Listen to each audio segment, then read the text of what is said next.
오늘 우리에게 주시는 하나님의 말씀은 요한복음 11장 17절에서 44절의 말씀입니다. 오늘 본문은 좀 깁니다.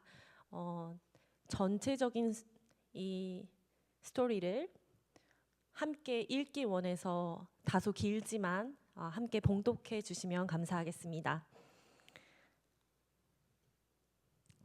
시작.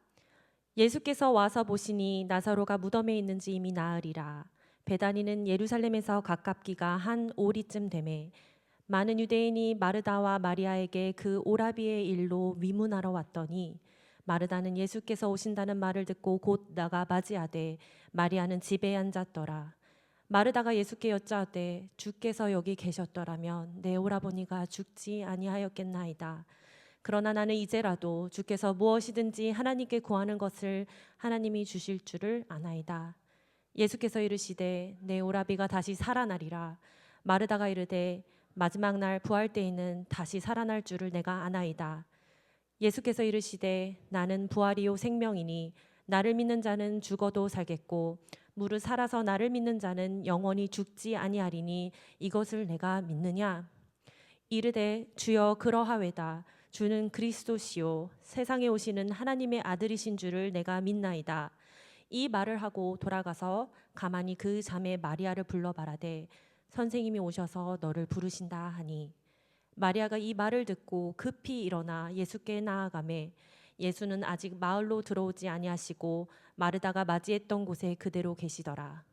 마리아와 함께 집에 있어 위로하던 유대인들은 그가 급히 일어나 나가는 것을 보고 곡하러 무덤에 가는 줄로 생각하고 따라가더니 마리아가 예수 계신 곳에 가서 배웠고 그 발 앞에 엎드려 이르되 주께서 여기 계셨더라면 내 오라버니가 죽지 아니하였겠다이다 하더라.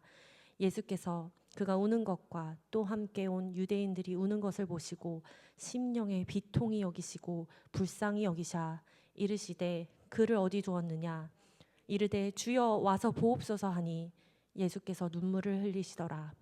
이에 유대인들이 말하되 보라 그를 얼마나 사랑하셨는가 하며 그중 어떤 이는 말하되 맹인의 눈을 뜨게 한 사람이 그 사람은 죽지 않게 할 수 없었더냐 하더라. 이에 예수께서 다시 속으로 비통히 여기시며 무덤에 가시니 무덤이 굴이라 돌로 막았거늘 예수께서 이르시되 돌을 옮겨 놓으라 하시니 그 죽은 자의 누이 마르다가 이르되 주여 죽은 지가 나흘이 되었음에 벌써 냄새가 나나이다.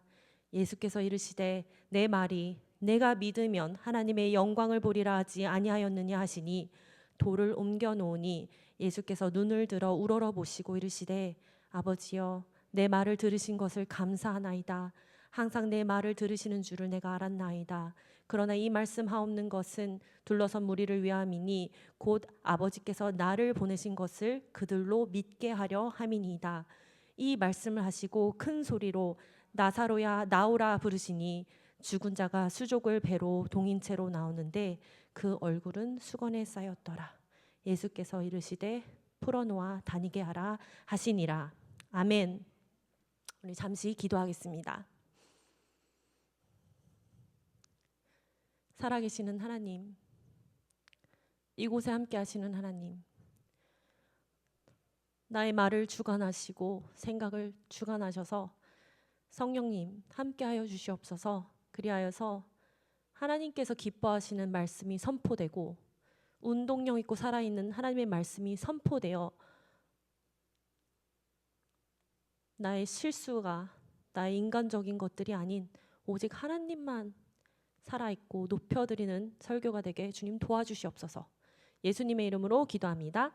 아멘. 오늘은 내가 깨우러 가노라 라는 제목으로 하나님의 말씀을 증거하겠습니다. 저는 사실 이 본문을 한 2주 전부터 준비하고 있었습니다. 저는 오늘까지 정말 많은 고민이 있었어요. 이것을 해야 할까? 이 본문을 해야 할까? 그렇지만 믿음으로 선포하기로 했습니다. 저는 지난 한 달 동안 왜 우리는 말씀을 이렇게 늘상 듣는데 우리 삶의 변화가 왜 일어나지 않을까라는 깊은 고민에 빠져 있었습니다. 매주 빠지지 않고 교회 와서 말씀을 듣고 저희 대부분은 평생 교회에서 살며 예수님은 하나님의 아들이고 구주라고 고백하면서 왜 실질적인 변화가 삶에서 일어나지 않는 것인지, 선포하는 사람의 문제인 건지, 듣는 이의 문제인 건지, 왜 그럴까요, 주님? 너무나도 고민이 많았습니다. 오늘 본문에서 예수님께서 나사로야 살아나라 라고 돌문 앞에서 말씀하시니 죽은 몸이 살아나는 놀라운 역사를 보게 됩니다. 마치 태초에 하나님께서 빛이 있으라 하고 하시니 빛이 생겨나고 하나님의 말씀으로 세상을 창조하신 것처럼 하나님의 아들 예수님의 그 말씀의 능력을 우리는 보게 됩니다. 그 능력이 우리 삶에 일어나야 되는데 왜 선포되는 하나님의 말씀이 힘이 없는 것처럼 우리 삶에는 변화가 일어나지 않는 걸까요? 오늘 본문을 자세히 살펴보도록 하겠습니다. 예수님께서는 베다니에 오셨습니다. 그리고 그곳에는 많은 유대인들이 마르다와 마리아에게 그들의 오빠의 오라버니의 장례를 위문하러 모였습니다. 그리고 마르다가 말합니다. 주님이 여기 계셨더라면 내 오라버니가 죽지 아니하였겠나이다. 그러나 나는 이제라도 주께서 무엇이든지 하나님께 구하시는 것을 하나님이 주실 줄을 아나이다. 조금 있다가 자매 마리아도 똑같이 말합니다. 마리아가 예수 계신 곳에 가서 배웠고 그 발 앞에 엎드려 이르되 주께서 여기 계셨더라면 내 오라버니가 죽지 아니하였겠나이다 하더라. 어떤 마음으로 이렇게 말했을까요? 안타까운 마음? 원망하는 마음? 왜 그때 거기 계시지 않았을까요? 왜 이렇게 늦게 오셨나요? 얼마 전에 제가 꿈을 꿨습니다. 제가 대학생일 때 저희 기숙사 방에서 홀로 있었는데 혼자 그 너무 어려운 수업에 안 되는 막 에세이를 써가면서 엄청나게 혹한 외로움을 견디고 느끼던 그 순간으로 꿈에서 돌아갔습니다. 그리고 그 시절에 있던 사람들이 내 앞에 똑같이 있었고 저는 그때의 그 서러움과 외로움을 그대로 느끼고 있었습니다. 그리고 갑자기 화면이 바뀌더니 제가 지금 너무 의지하고 사랑하는 저의 남편의 얼굴이 보였어요. 그리고 제가 막 참고 표현하지 않았던 그 힘든 마음을 막 표현하면서 눈물을 흘리면서 나 혼자 있게 하지 마. 나 잠깐이라도 혼자 두지 마. 가지 마 하면서 흐느끼고 막 울었습니다. 그래서 제가 눈을 떠보니까 제가 막 꿈에서처럼 제가 실질적으로 막 울고 있는 거예요. 저는 알고 있습니다. 제가 그때 느꼈던 그 슬픔과 고독함이 그때뿐만이 아니라 그 시절에 마치 BGM 그 백그라운드 뮤직처럼 항상 뒤에 그 마이너 톤이 있었어요. 항상 늘 그것을 오랫동안 느껴왔던 거예요. 그리고 그 고통은 제가 주님을 만나기까지 참 오래 갔었습니다. 잠에서 깨어나서 생각이 들었습니다. 주님, 왜 그때가 다시 생각나게 하셨나요? 그런데 주님, 저는 그때도 주님이 저와 함께 하셨음을 믿습니다. 지금은 믿어요. 근데 제가 그때 그것을 믿었을까요? 저는 한동안 그 원망의 마음이 제 안에 가득했었습니다. 그때 한창 유행했던 것이 내적 치유였어요. 여러분 이 단어 많이 잘 아시죠? 우리가 그러면서 내적 치유도 한동안 그랬지만 오은영 박사님이 그렇게 우리의 그 심리를 건드리면서 이런 겪고 있는 것은 우리 어렸을 때 이러이러한 것을 겪었기 때문이다. 그러면서 막 해석해 주셨어요. 그걸 뭐 저는 막 이 아이의 얘기인데 제 얘기처럼 막 들으면서 막 울고 막 그랬거든요. 근데 지금 내가 이것을 느끼는 것은 우리 엄마 아빠 때문이야. 그 환경 때문이야. 저 사람 때문이야. 그러면서 제가 한동안 그 원망과 화로 가득 차 있었어요. 다시 이걸로 돌아올게요. 오늘 마르다가 했던 고백에서 저는 저를 보았습니다. 주께서 여기 계셨더라면 내 오라버니가 죽지 아니하였겠다 라고 말하는 마르다에게 예수님께서 말씀하십니다. 내 오라버니가 다시 살아나리라. 하나님의 아들께서 직접 말씀하십니다. 내 오라버니가 살아나리라. 그러자 마르다가 말합니다. 마르다가 이르되 마지막 날 부활 때에는 다시 살아날 줄을 내가 아나이다. 알죠, 예수님. 마지막 때에는 저도 우리 오빠도 다 부활할 것이라는 것을 제가 알아요. 근데 뭔가 이상하지 않습니까? 하나님의 아들이 바로 앞에서 오빠가 살 것이라고 했는데 자꾸 미래 얘기를 해요. 네, 그때는 부활할 것이죠. 그러자 예수님께서 말씀하십니다. 나는 부활이요 생명이니 나를 믿는 자는 죽어도 살겠고 무릇 살아서 나를 믿는 자는 영원히 죽지 아니하리라. 이것을 너가 믿느냐? 그러자 마르다가 엄청난 신앙 고백을 합니다. 이르되 주여 그러하옵나이다. 주는 그리스도시요 세상에 오시는 하나님의 아들이신 줄을 내가 믿나이다. 여러분, 이 고백이 누구를 생각하게 하지 않습니까? 베드로가 이 고백을 하죠. 너희는 나를 누구라 하느냐? 예수께서 물으셨을 때 시몬 베드로가 대답하여 가르되 주는 그리스도시요 살아계신 하나님의 아들이시니이다. 예수께서 대답하여 가라사대 시몬아 내가 복이 있도다. 이를 내게 하게 하는 이는 혈육이 아니요 하늘에 계신 내 아버지시니라. 내가 이 반석 위에 내 교회를 세우리니 음부의 권세가 이기지 못하리라. 그런데 여러분, 이런 고백을 한 마르다도 베드로도 이 고백의 말과 내용과 예수님에 대한 지식이 삶에 반영되지 않습니다.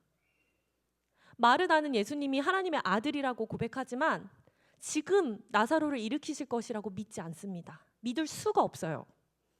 그냥 슬퍼합니다. 예수님이 계셨더라면, 예수님이 부재하셨잖아요. 예수님이 그때 계셨으면 나사로가 죽지 않았을 텐데. 예수님의 말씀을 너무 듣는 것을 사랑했던 마리아마저도 똑같이 얘기해요. 주님 여기 계셨더라면 죽지 아니하셨겠나이다. 그리고 너무 슬퍼서 옵니다. 예수께서 그가 우는 것과 또 함께 온 유대인들이 우는 것을 보시고 심령의 비통히 여기시고 불쌍히 여기사. 예수님은 비통하십니다. 영어로는 Jesus wept.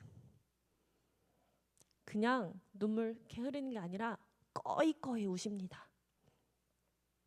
사랑하는 여러분, 예수님의 눈물은 이 사랑하는 친구 나사로가 죽었기 때문에 우는 것처럼 보이나요?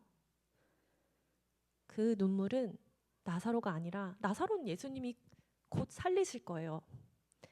그 눈물은 믿지 못하는 우리를 향한 비통함의 눈물입니다. 내가 너희 바로 앞에 있잖아. 내가 너희를 위해 죽고 십자가에서 모든 것을 해결했잖아. 내가 처음과 끝이라고 했잖아. 내가 곧 부활이고 생명인데 나를 믿으면 되는데 왜 나를 못 믿는 거니? 그 비통한 예수님의 심정이 지금도 느껴지는 것 같습니다.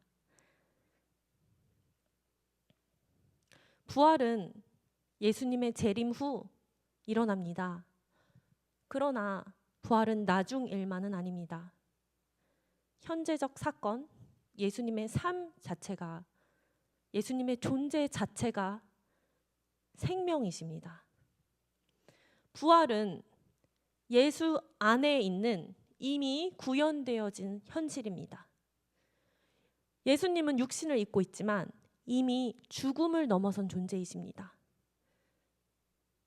마지막 날에 우리도 부활할 것을 믿지만 이미 부활이고 생명이신 그분 안에 우리가 머무르면 우리는 지금 부활의 삶, 이 영원한 삶을 누릴 수 있습니다. 믿으십니까, 여러분?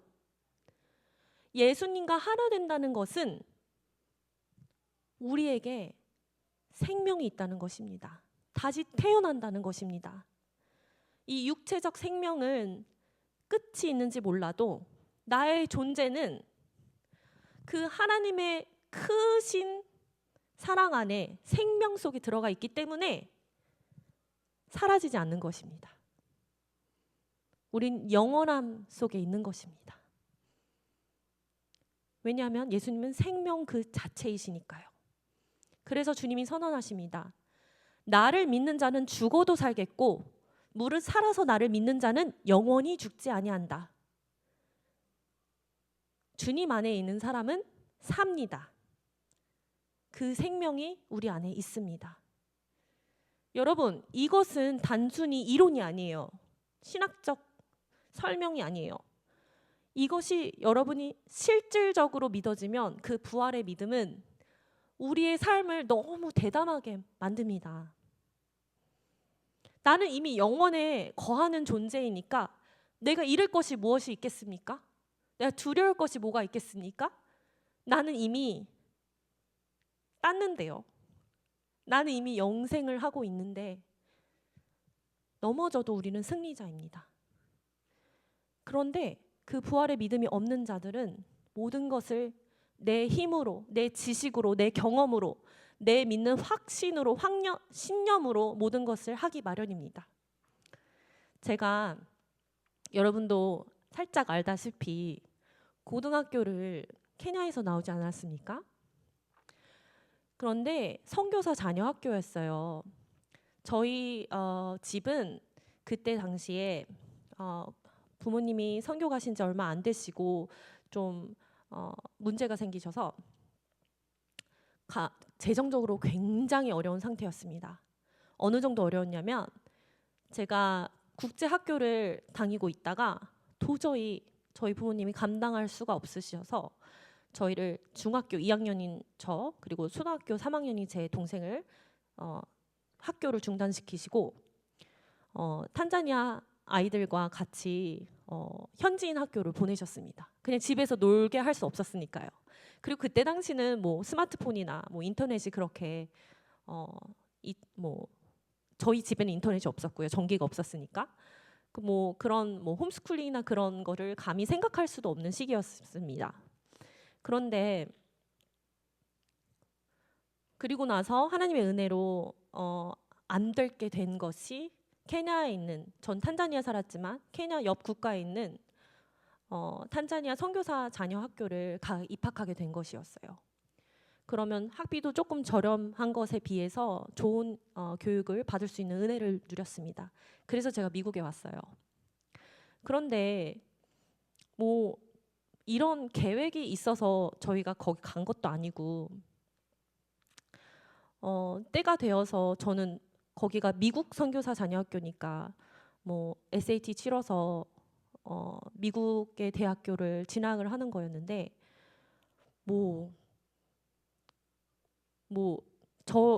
저희가 현지인 학교 다닐 때에는 그냥 저희 인생은 이렇게 끝나는 줄 알았어요.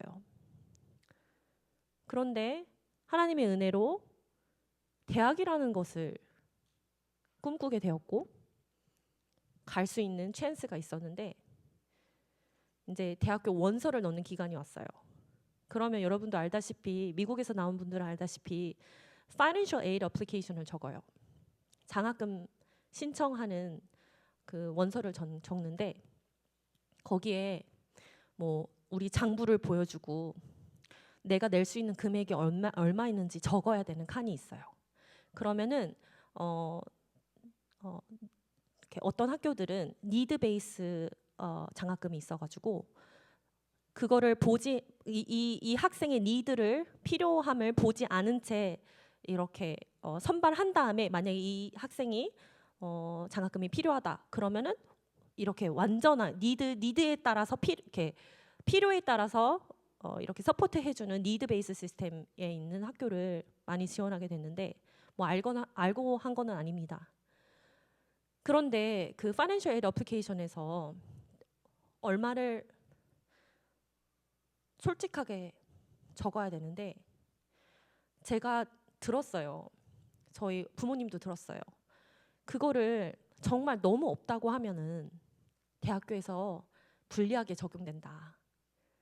너무 돈이 없다고 하면은 대학교에서 사실 안 본다고 블라인드라고 하지만 사실 다 본다.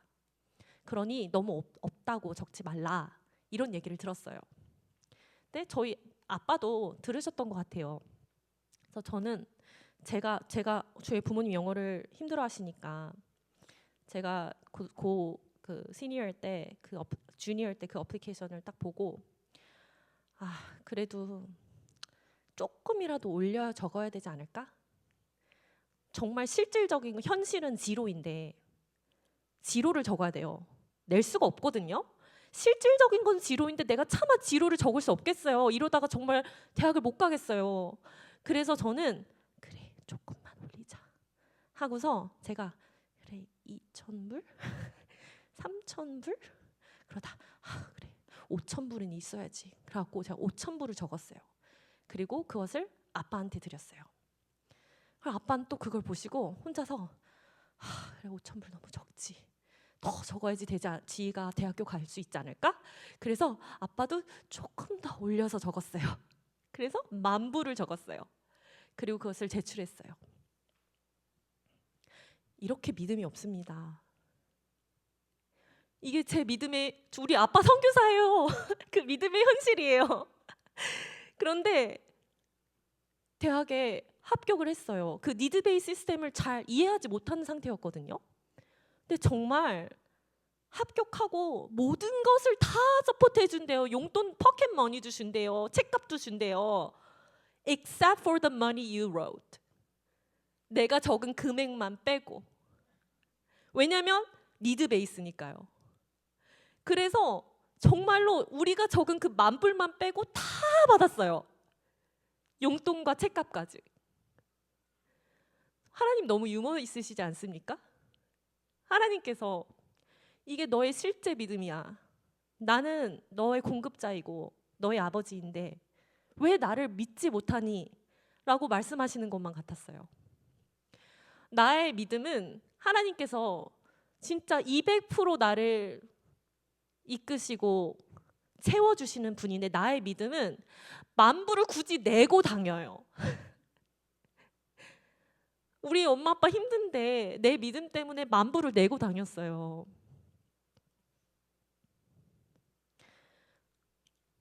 예수님, 생명이신 예수님과 하나 되는 것은 믿음으로 되는 것입니다. 히브리서 4장 2절에서 이렇게 말해요. 그 말씀이 그들에게 유익하지 못한 것은 듣는 자가 믿음과 결부시키지 아니함이라.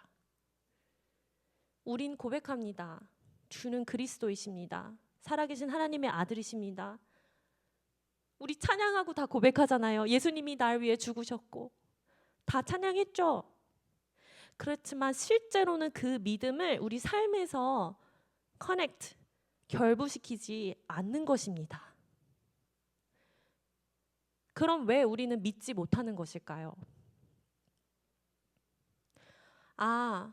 이렇게 하면 진짜 대학이 안 받아준대. 세상의 소리를 들었어요. 이렇게 이 정도로 적으면 우리 딸이 못 갈 거야. 확신. 나의 생각, 나의 신념이 너무 강하기 때문에 내 것이 너무 높아져서 이 하나님의 말씀보다 더 큰 거예요. 나의 소리가 너무 큰 거예요. 하나님께서 이미 말씀하시고 예수님께서 선포하시는데 그 말씀보다 나의 생각과 나의 소리와 세상의 소리를 더 귀담아 듣는 거예요. 예수께서 다시 속으로 비통히 여기시며 무덤에 가시니 무덤이 구리라 돌로 막았거늘. 예수께서 이르시되 돌을 옮겨 놓으라 하시니 그 죽은 자의 누이 마르다가 이르되 주여 죽은 지가 나흘이 되었음에 벌써 냄새가 나나이다. 예수께서 이르시되 내 말이 너가 믿으면 하나님의 영광을 보리라 하지 아니하였느냐 하시니. 무덤에 그 굴로 엄청나게 무거운 돌로 그 무덤을 막아놓은 것처럼 나의 생각, 나의 확신, 나의 신념이 하나님의 일이 실현되지 않게끔 막고 있는 것입니다. 거듭남을 막고 있는 견고한 어떤 것이 있어요. 그래서 예수님이 돌을 옮겨 놓아라, 너 오빠가 살 거야 얘기했음에도 불구하고 주여 죽은 지가 나흘이 되었음에 벌써 냄새가 나나이다. 봤어요? 무덤 안에 있는 거 봤어요? 보지도 않았는데 보지도 않은 그 내 생각의 믿음이 예수님이 말씀하시는 그것에 대한 믿음보다 더 커요. 내 생각엔 늦었어요. 안 돼요. 이미 끝났어요. 마치 우리 얼마 전에 나눈 가나의 혼인잔치에서 정결 예식에 쓰였던 그 항아리의 물처럼, 유대인들이 그 항아리의 물처럼 그런 예식들로 구원받는다고 여겨서 그런 확신들이 정말 진리로 나아가게 못하는 것처럼 마르다와 마리아의 생각이 예수님은 하나님의 아들이라고 고백하지만 사람의 일을 생각하는, 하늘에 닿지 않은 땅의 믿음이에요. 진짜로 한마디로 영혼이 없는 말이에요. 힘이 없는 고백이에요. 믿음과 결합되지 않았으니까. 여러분, 믿는 건 그럼 어떻게 하는 걸까요? 우리가 믿어야지 하면 저절로 믿어지던가요? 만약 예수님을 내 마음에 모셨다고 하고 내 생각이 변하지 않았다면, 죄송하지만 여러분, 예수님은 아직 내 마음에 오신 게 아닙니다. 예수님이 오시면 생각이 바뀌게 되어요.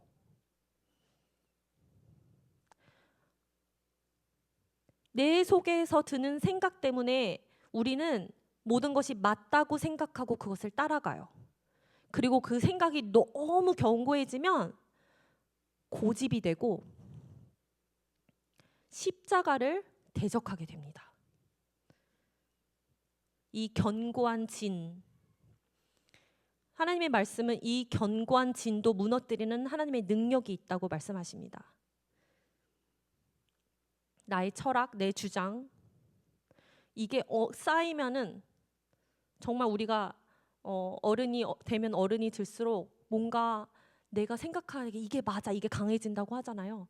그것처럼 예수님은 우리를 계속 진리로 우리를 이끌어 가시려고 하시는데 우리가 계속 그 고집을 부리는 거예요. 안 될 거예요. 안 돼요. 이미 늦었어요. 굳이 그래야 돼? 제가 막 우리 매일 성경으로 계속 큐티 해야 돼요. 굳이 그래야 돼? 우리 뭐 더 앞으로 나와서 예배 드려야 돼요. 굳이 그래야 돼? 우리 더 노력해서 주님 앞에 살려고 노력해야 돼요. 나 이거 진짜 바쁜데. 어떤 주제이든 간에 하나님 말씀보다 더 크게 들리는 소리는 내가 그것을 따라간다면 하나님을 대적하는 것입니다. 또 베드로가, 전 베드로 캐릭터가 너무 좋아요. 베드로가 주는 그리스도시요 살아계신 하나님의 아들입니다 라고 고백했잖아요. 그런데 예수님께서 나 이제 곧 간다. 그러니까 주여 그리 마옵소서, 이 일이 결코 주에게 미치지 아니하리다. 그러면서 바로 전에 예수님이 너의 믿음 위에 내가 반석을 세우리다, 교회를 세우리다 이렇게 얘기했는데 여기선 예수님께서 이렇게 얘기하십니다. 내가 하나님의 일을 생각하지 아니하고 도리어 사람의 일을 생각하는도다. 사탄아 내 뒤로 물러가라.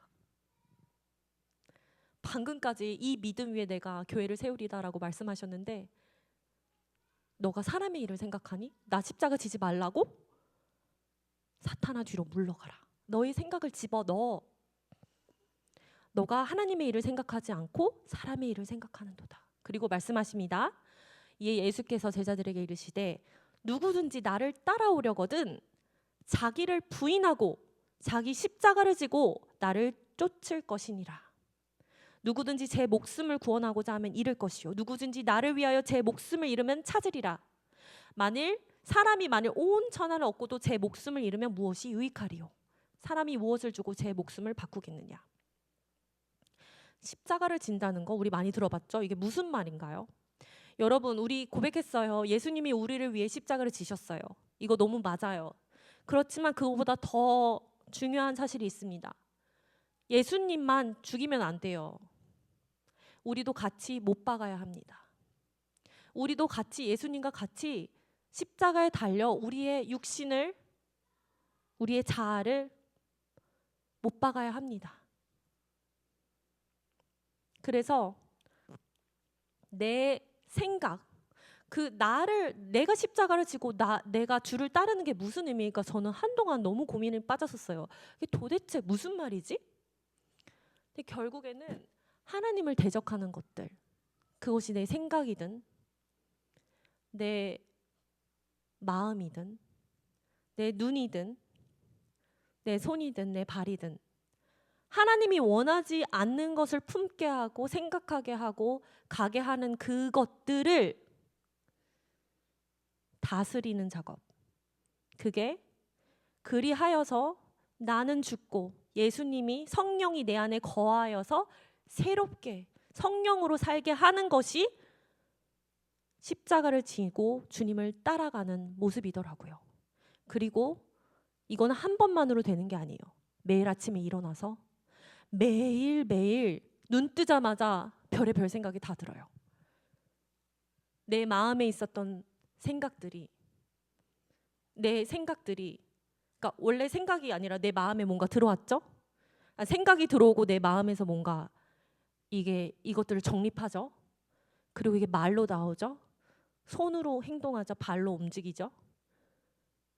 우리는 매일매일 그 생각에 진짜 주님의 보혈로 이렇게 십자가를 그려놓고 매일매일 아니야, 이거는 나의 생각이야. 성령님의 생각이 아니야. 그러면 성령님의 생각은 뭐지? 그래서 말씀을 보는 거예요. 아, 하나님의 말씀은 이걸 원하시는구나. 나의 버릇된 생각은 이걸로 가는데 하나님이 이걸 말씀하시는구나. 그러면서 매일 싸워 나가는 거예요. 여러분, 제가 아까 말씀드렸듯이 저는 굉장히 오랫동안 좀 우울함에 빠졌다는 표현보다도 너무 고독한 삶에 오랫동안 방치됐다 그럴까요? 그래서 그런지 제 생각이 꼬여버린 것들이 있고 제 생각의 패턴들이 뭔가 이렇게 이렇게 딱 굳어져 버린 것들이 있는 것 같아요. 그래서 주님은 나를 만나주시고 고치시고 날 새롭게 하셨는데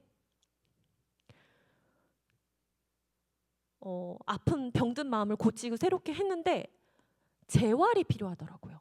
무슨 말이냐면 난 이 굳어진 생각의 패턴대로 옛날 패턴대로 자꾸 생각하고 이렇게 되게 돼요. 똑같은 사건을 보더라도 우리 남편이 똑같은 사건을 같이 경험하는 우리 남편이 반응하는 반응과 제가 반응하는 반응이 달라요. 나는 아직도 옛 자아가 가진 그 생각의 패턴대로 그게 흘러가게 되더라고요.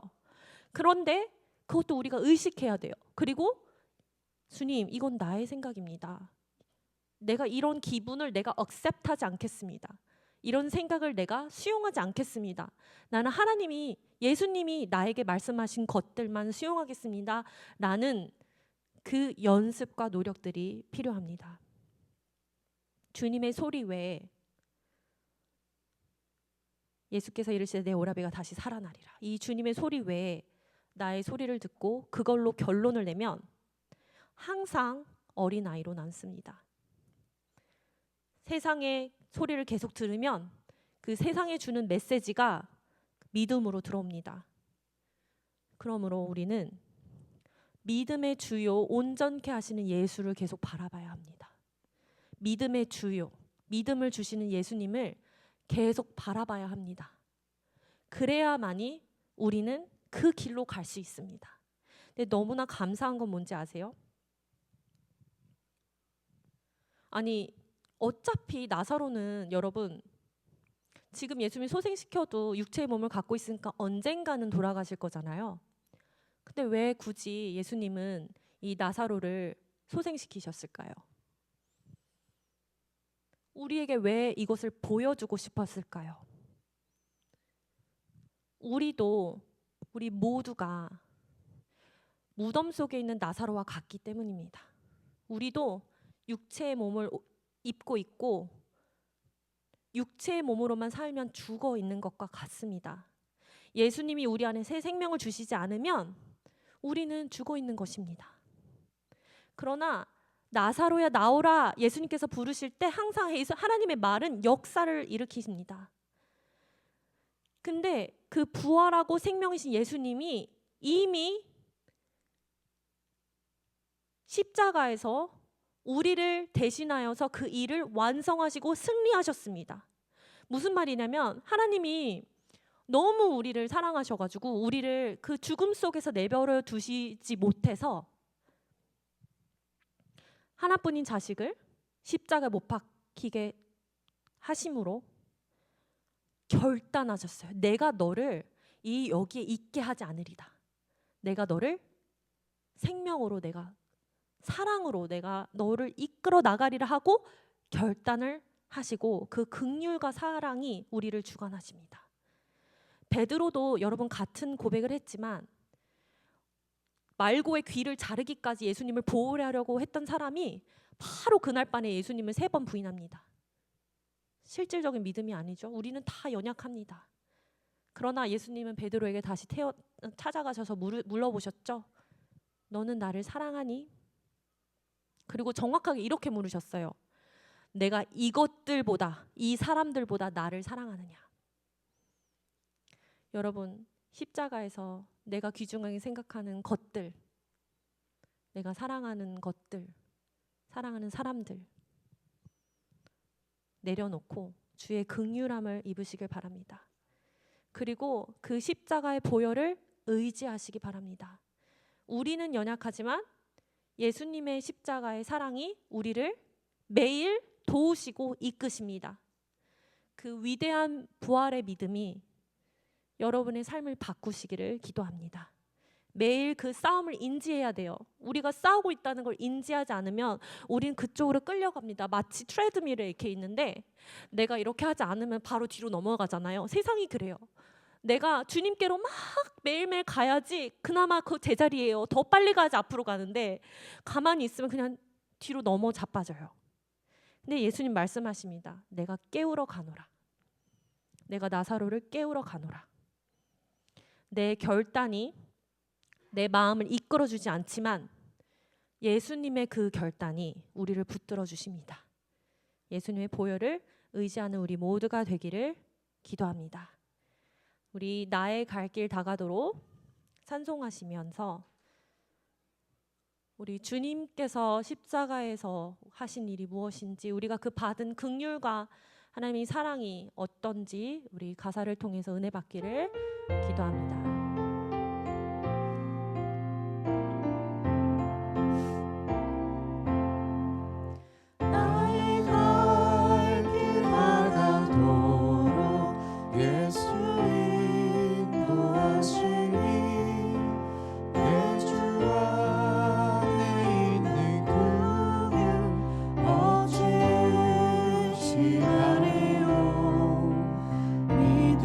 믿음으로 사는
하나님, 이 찬양이 우리의 진실된 고백이 되게 하옵소서. 내가 깨우러 가노라 예수님이 결심하셨습니다. 우리를 사랑해서 내가 너를 사랑해서 내가 너를 믿게 하리라. 우리 믿음이 없어서 매일 넘어지고, 하나님 매일 이렇게 말씀 듣는데 살아있는 그 말씀이 부질없이 땅에 떨어져 버리는 우리를 불쌍히 여겨주시옵소서. 하나님, 가장 사랑하는 것을 그 포기하는 결단, 십자가의 앞에 내어드리는 그 결단을 이곳에 하길 원합니다. 하나님, 우리를 구원하시기 위해 가장 아끼시는 아들을 주신 하나님을 기억합니다. 가장 소중한 하나밖에 없는 독생자를 보내심으로써 나를 위한 각오와 결단을 보여주신 예수님을 의지합니다. 하나님, 우리 지금 이 시간 우리를 위해서 기도하도록 하겠습니다. 하나님, 내가 결단합니다. 하나님, 내가 나의 생각과 나의 고집과 나의 아집과 나의 신념으로 정말 하나님이 대적하게 하는 모든 것들을 예수님 앞에, 십자가 앞에 내려놓는 것을 결단합니다. 우리 다 같이 기도하겠습니다. 하나님, 정말 우리 생각을 주관하여 주시옵소서. 하나님, 우리 생각을 다스릴 수 있는 우리 힘을 주시옵소서. 하나님, 영적인 자각을 주시옵소서. 하나님, 우리가 얼마나 죽어 있는지, 하나님 앞에서 얼마나 한계가 있는 것인지 우리 알게 하여 주시옵소서. 우리 연약함을 알게 하여 주시옵소서. 하나님, 내가 너무 강하여서, 나의 생각이 너무 강하여서 정말 주님을 온전히 믿을 수 없는 우리를 불쌍히 여겨 주시옵소서. 하나님, 이 시간 주님 앞에 이 십자가에 나의 생각을 올려놓습니다. 아버지, 나의 생각을 올려놓습니다. 아버지, 수많은 세월 동안 쌓여진 하나님 나의 신념들을 내려놓습니다. 하나님, 내려놓을 때 성령님께서 일하시는 줄을 믿습니다. 하나님, 주님 앞에 내려놓을 때 성령의 역사가 일어나기고 하나님 회개의 역사가 일어날 줄을 아버지 믿습니다. 하나님, 우리 입술을 고백하여서 그것을 고백할 때에 하나님께서 도우시고 성령님께서 이끌어 주신 줄을 아버지 믿습니다. 하나님, 우리 청년부를 기억하여 주시옵소서. 나들 공동체가 정말 주님이 기뻐하시는 믿음으로 온전히 주님 앞에 나아갈 수 있도록 주님 도와주시옵소서. 매일 우리가 말씀을 볼 때 믿음의 주여 온전케 하시는 예수를 바라보는 그 말씀이 생각나게 하여 주시옵소서. 하나님, 우리 생각이 정말 주님을 대적하려고 할 때에 하나님, 정말 이 말씀이 생각나서 우리 믿음의 주여 온전케 하신 예수님을 바라보는 우리 일상이 될 수 있도록 주님 도와주시옵소서. 아버지 주님, 지금은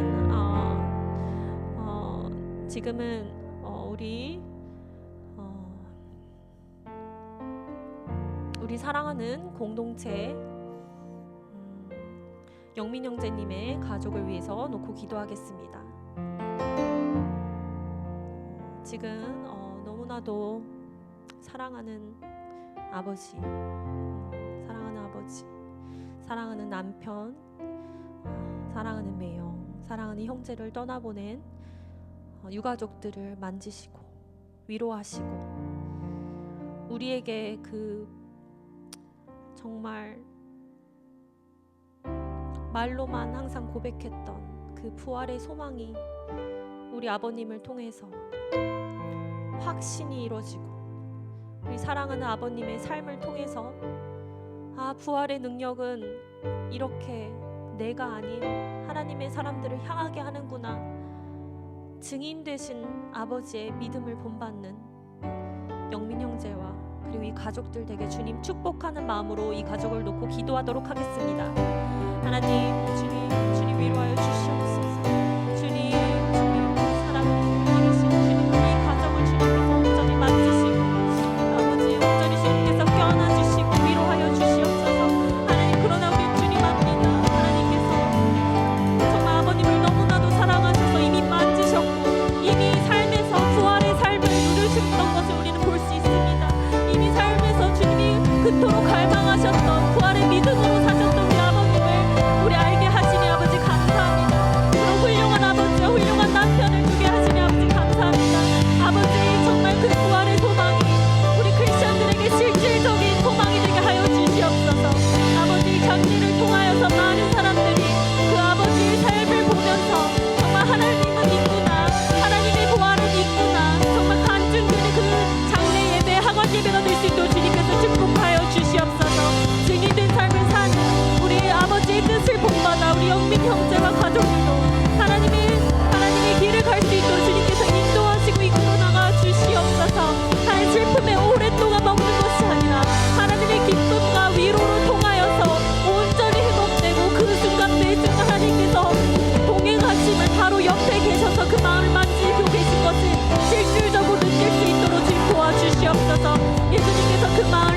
하시고 아버지 만지시옵소서. 새롭게 하여 주시옵소서. 주님, 하나님, 우리 삶의 무한함을 알게 하시니 감사합니다. 그리고 우리 모두 다 주님 안에 있지 않으면 육신을 갖고 있음을 알게 하시니 감사합니다. 하나님, 우리 영민 형제님의 아버님처럼 주변에 하나님의 부활의 소망을 갖고 그 믿음을 갖고 살아가는 사람들을 통해 그 실질적인 믿음의 삶이 어떤 것인지 그릴 수 있게 도와주시니 감사합니다. 하나님, 우리에게 부활의 소망이 더욱더 확실해지는 은혜를 경험하길 원합니다. 하나님, 우리를 일으켜 세워 주시옵소서. 세상의 소리, 나의 소리가 아니라 세미한 주님의 음성에 더욱더 귀 기울이는 우리 모두가 될 수 있도록 주님께서 이번 주 축복하여 주시옵소서. 도와주시옵소서. 우리의 고백이 살아있는 고백이 되게 하여 주시옵소서. 예수님의 이름으로 기도합니다. 아멘.